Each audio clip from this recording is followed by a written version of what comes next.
राघव चड्ढा से related reels तो देख ही ली होंगी। चलिए अब जानते हैं कि आने वाले एग्जाम में एग्जामिनर आपसे क्या क्वेश्चन पूछ सकता है। तो एग्जामिनर पूछ सकता है 10वीं अनुसूची के बारे में। ये भारत में दल बदल विरोधी कानून है, इसका उद्देश्य क्या है वो जानते हैं। तो इसका उद्देश्य है राजनीतिक स्थिरता को सुनिश्चित करना, लालच के कारण होने वाली दल बदल कुप्रथा को रोकना। इसकी जरूरत क्यों पड़ी? एक मुहावरा है, आया राम गया राम। एक विधायक थे, नाम था गयालाल। इन्होंने 1960 के दशक में, हरियाणा के ये विधायक थे, एक ही दिन में कई बार पार्टी में दल बदल किया था, मतलब एक पार्टी से दूसरी पार्टी में गए थे।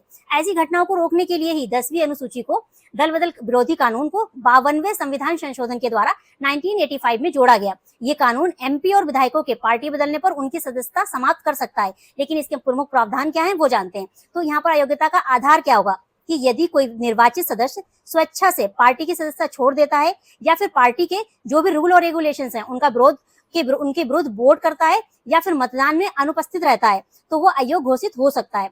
नेक्स्ट है, यदि कोई निर्दलीय सदस्य चुनाव जीतने के बाद किसी पार्टी में शामिल हो जाता है तो वो अयोग्य घोषित हो सकता है। इसके अलावा यदि कोई नामांकित सदस्य है तो वो 6 महीने के बाद, याद रखिएगा 6 महीने से पहले अगर पार्टी बदलता है तो कोई प्रॉब्लम नहीं है, बट 6 महीने के बाद किसी पार्टी में अगर शामिल होता है तो उसे अयोग्य माना जाएगा। यहाँ पर एक्सेप्शन क्या है कि यदि किसी पार्टी के कम से कम 2/3 सदस्य एक साथ दूसरी पार्टी में शामिल हो जाते हैं तो इसे दल बदल नहीं माना जाएगा, इसे विलय या मर्जर माना जाएगा।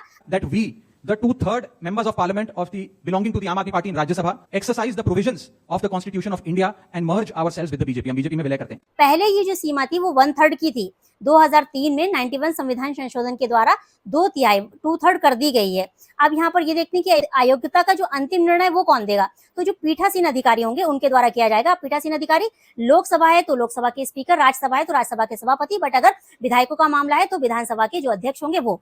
अब क्या इनके जो अंतिम निर्णय होता है योग्यता का, उसको कोर्ट में चुनौती दी जा सकती है या नहीं दी जा सकती है, ये आप कमेंट करके बताइए। और वीडियो पसंद आया हो तो शेयर कीजिए और ऐसी ही इन्फॉर्मेटिव वीडियो के लिए एकेडमिक्स को फॉलो करें।